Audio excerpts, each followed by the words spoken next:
সম্ভব হচ্ছে না, তোলা কেন সম্ভব হচ্ছে না? বালিতে বসে যাচ্ছে আর প্রচন্ড বালি এখানে মরুভূমির মতন। আমরা ওয়েট করছি কোনো গাড়ি এলে যদি হেল্প পাই তাহলে ভালো হয়। জানি না কতটা ভিউ পাবে। এখানে পাহাড়গুলো বেশ কালারফুল, কোনোটা লাল কোনোটা সবুজ,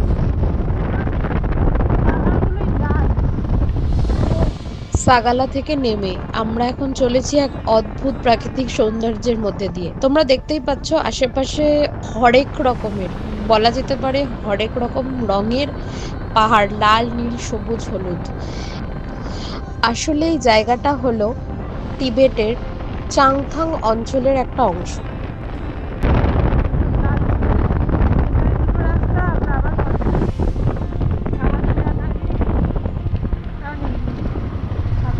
ওয়াটার ক্রসিং চলে যাবো আমরা, যেহেতু রাস্তাটা সমতল নিচটা, তো বেরিয়ে যেতে হবে না।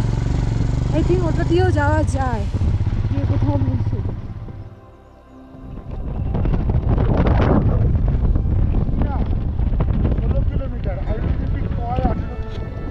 তো আমরা এখানে ডাইভারশনে এসে পৌঁছেছি। হিনা এখান থেকে 16 কিলোমিটার, ITBP কয় 18, টুমকি নর্থ। তো আমার মনে হয় আমাদেরকে ডান দিকেই যেতে হবে, বাঁদিকে না, কিন্তু বাঁদিকে রাস্তাটা বড় ভালো। তো ওই দিকে হচ্ছে হিনা, ওই যে দূরের পাহাড়গুলো ছোট ছোট কুয়াশায় ঢেকে গেছে। হানলে হচ্ছে সোজা এই দিকে লেখাই আছে। হ্যাঁ, হানলে এমনি দিয়ে লেখা আছে।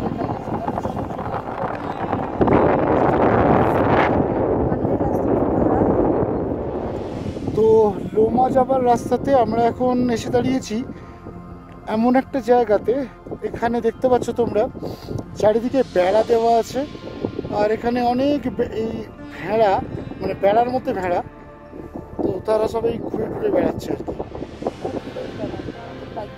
না, ওরা বাইক চালায় না, ওরা ঘুরেই বেড়ায়, সেটা মানলাম। তো মানে খুব সুন্দর জায়গাটা, দেখে দাঁড়ালাম একটু, বেশ ভালো লাগলো। তো এই হচ্ছে সামনের ভিউ। চলো তাহলে আবার রাস্তায় কথা হবে।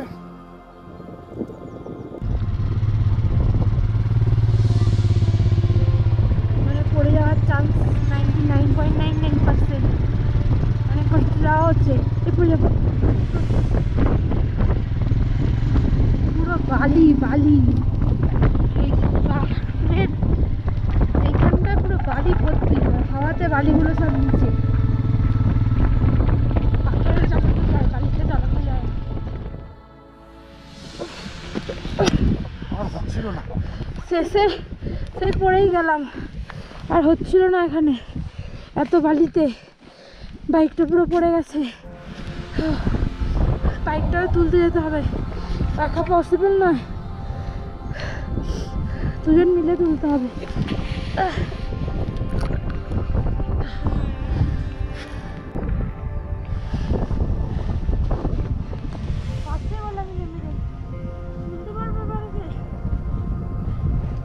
রেজাংলা থেকে সাগালা হয়ে হান্ডে যাওয়ার পথে হঠাৎই ঘটে গেল আমাদের সঙ্গে একটা বিপদ। হঠাৎই আমরা খেয়াল করি যে আমাদের বাইকটা পড়ে যাচ্ছে, আর যখনই আমরা বুঝতে পারি যে আমাদের বাইকটা পড়ে যাচ্ছে, অনির্বাণ একটু স্লো করে নেয় এবং আমরা ডিসব্যালেন্স হয়ে নিচে পড়ে যাই।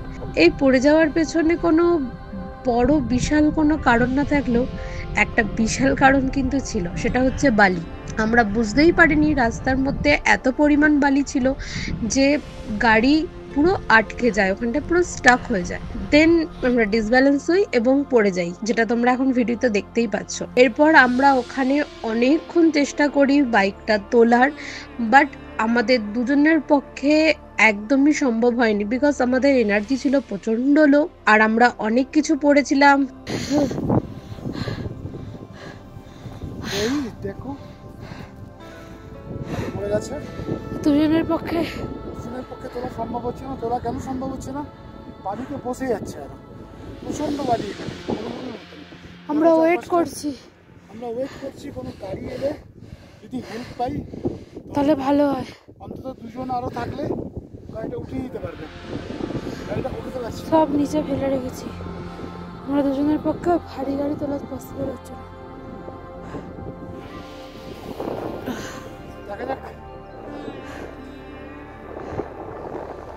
দেন অনেক কিছু চেষ্টা করার পর আমরা যখন আর তুলতে পারলাম না, তখন আমরা ওয়েট করতে থাকলাম আশেপাশের লোকজনের, কিন্তু আমরা বুঝতেই পারিনি এরকম একটা মোমেন্টে যেখানে একটা কোনো লোক ছিল না, সাডেনলি আমরা অনেক দূর থেকে দেখতে পাই একটা আরভি অ্যাম্বুলেন্সকে।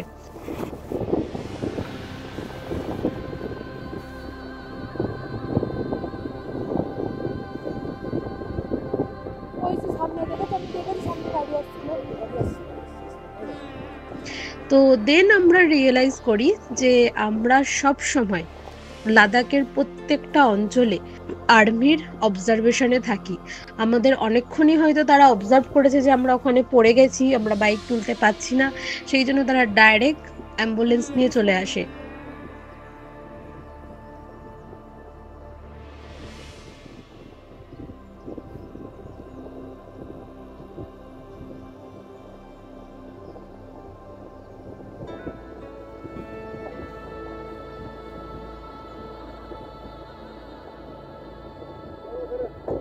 स्पीड हो गया, उठा नहीं पा रहे, पानी में बैठ गया पूरा। कोई बात नहीं, नहीं हम लोग गिरे नहीं सर, थैंक यू, हम लोग गिरे भी नहीं, खाली बाइक पे बैठ गया पूरा।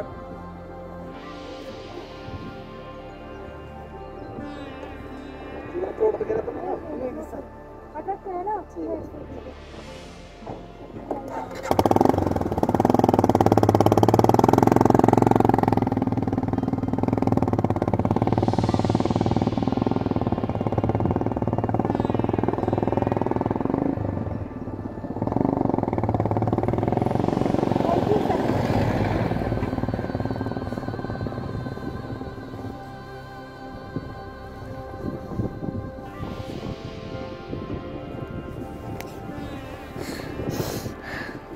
শেষমেশ আমাদের ভরসা হলো সেই আর্মি। তো হয়ে গেছে, গাড়ি চলে গেছে দেখতে পাচ্ছ, আমি জিনিসপত্র তুলে নিয়ে এগোচ্ছি। একজন আর্মি অফিসার আসেন, তিনি আমাদের সম্পূর্ণভাবে হেল্প করে বাইকটা তুলে দেওয়ার। তার হেল্পে আমরা বাইকটা আবার ঠিক করে নিই। দেন উনি আমাদের জিজ্ঞাসা করেন, বারবার জিজ্ঞাসা করেন যে আমাদের কোথাও লেগেছে কিনা, আর আমরা ওনাদের অ্যাসিওর করি যে আমাদের কোথাও লাগেনি। তারপর তারা আমাদের সেখান থেকে যেতে দেন।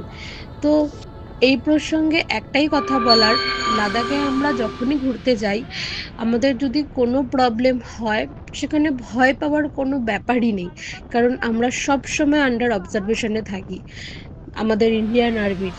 সো একটু ওয়েট করবে, কোনো প্যানিক করবে না তোমরা কখনোই লাদাখের কোনো জায়গায়, কারণ প্যানিক করলে ওখানে প্রবলেম হতে পারে, কারণ অক্সিজেন লেভেল অনেকটাই কম থাকে, ব্রেন আর হার্ট ঠিক মতন কাজ করে না। তো প্যানিক না করে সিম্পল দাঁড়িয়ে যাবে, হয়তো সময় নষ্ট হবে, কিন্তু ওয়েট করবে, ডেফিনেটলি আর্মি তোমাদের হেল্প করতে চলে আসবে।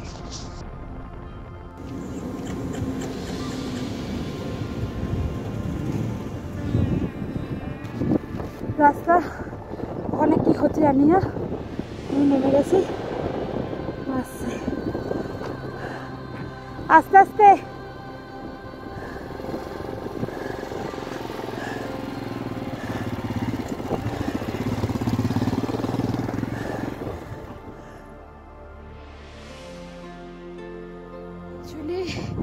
অনেক খোঁজাখুঁজির পর একটা হোমস্টে পাওয়া গেছে, আর নামটা বাইরের দিকে আছে, কিন্তু হোমস্টেটা খুব খুব খুব স্পেশাল আমাদের কাছে।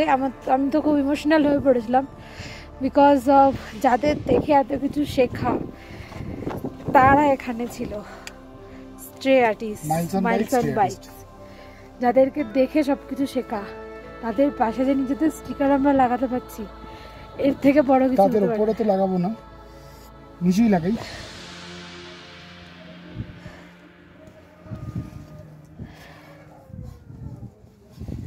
Himalayan Monk 8484। তো কেমন লাগছে? তো খুবই ভালো লাগছে। হোমস্টের নামটা ভুলে গেছি, পরে কাল বলে দেবো। এখন আপাতত এই যে ওয়েদারটা একবার দেখাও, ওয়েদারটা নিয়ে খুব টেনশনে আছে। জানি না এখন যদি এরকম ওয়েদার থাকে, স্নোফল স্টার্ট হয়ে যায়, তাহলে কিন্তু আমাদের 12 ক্রস করা মুশকিল হয়ে যাবে। তো দেখি, আমি আজকে একটু ভাবনা চিন্তা করি। মানে ইন্ডিকেটরটা গেছে দিকে, বাইকটা পড়ে গেছিল তখনই আর কি।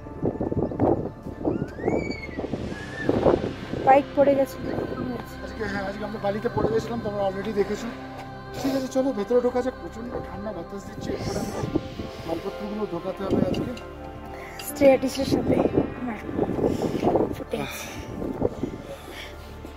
আমি প্রথম যদি কারোর ভিডিও দেখি তো সেটা হচ্ছে স্ট্রেয়াটিস। মাইলসন বাইকের কথা ও আমায় অনেকবার বলেছে। মাইলসন বাইক অ্যাকচুয়ালি স্ট্রেয়াটিসেরই পুরনো নাম। ইয়েস, তো আমি যখন থেকে দেখা শুরু করি তখন ওর নাম স্ট্রেয়াটিস। আর আমার পুরো স্পিতির সমস্ত ভিডিও, স্পিতি শেখা, তার আগে তো আমি কোনো রাইড করিনি ওর সাথে, তো স্পিতির সমস্ত দেখা শেখা হচ্ছে স্ট্রেয়াটিসের থেকে। Thank you so much. তাদের এখানে যে আমাদের জায়গা হবে এটাই সব থেকে বড়ো কথা, যে কোথাও না কোথাও তো খুঁজে পেয়েছি। তো তোমরাও প্লিজ এই স্ট্রেয়াটিসের মতন আমাদেরও সঙ্গে থেকো। Love you. এটা হচ্ছে আমাদের রুম। এখানে নর্মালি 3টে বেড আছে, সব রুমেই তাই। Per head 1000 breakfast and dinner নিয়ে। বাট আমাদের দুজন, সেখানে আমাদের 2500 বলেছিল, তো ভাইয়াকে রিকোয়েস্ট করার পর 2200 করে দিয়েছে। কারণ আমাদের পার হেড 1100 করে পড়ছে। তো খুব একটা বেশিও নয়, আবার খুব একটা কমও নয়, ঠিক আছে। ঘুরতে এসে এটুকু তো করতেই হবে। এই হচ্ছে আমাদের ডাইনিং প্লেসটা, পুরোটা আমার ভীষণ ভালো লাগে। এরকম জায়গা খুব ভবিষ্যতে যদি কখনো দার্জিলিং বা সিকিমে আমাদের হোমস্টে হয় তো এরকম হবে ডেফিনেটলি। আর এখানে আমাদের রয়েছে খাওয়ার সমস্ত জিনিস। ডিনারে রয়েছে হচ্ছে চাপাটি, সবজি, ডাল আর ভাত।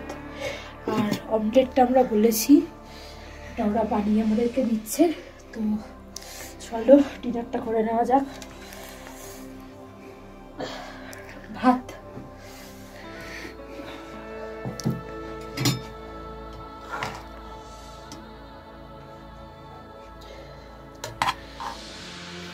ভাতের কোয়ালিটিও বেশ ভালো। হানলিতে এসে এত ভালো খাবার পাবো। আর এতে ব্যবহারও খুব ভালো, আমার তো খুব ভালোই লেগেছে। সব থেকে খারাপ ব্যবহার পেয়েছি স্পাংমিকে। দাম বেশি, বিহেভিয়ার বাজে। অল্প অল্পই দিচ্ছি, কারণ এত উঁচুতে খাবার নষ্ট করাটা আমি কখনোই ঠিক মনে করি না। লাগলে নেওয়া যাবে, কিন্তু অল্পই নাও।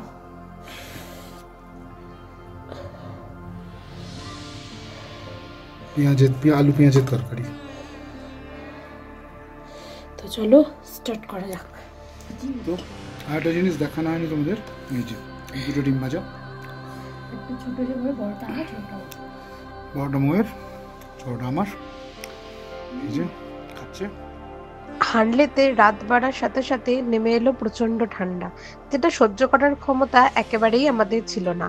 তাই আলু পেঁয়াজের সবজির ডিম ভাজা দিয়ে ডিনারটা সেরে নিয়ে ঝটপট চলে গেলাম আমরা কম্বলের তলায়।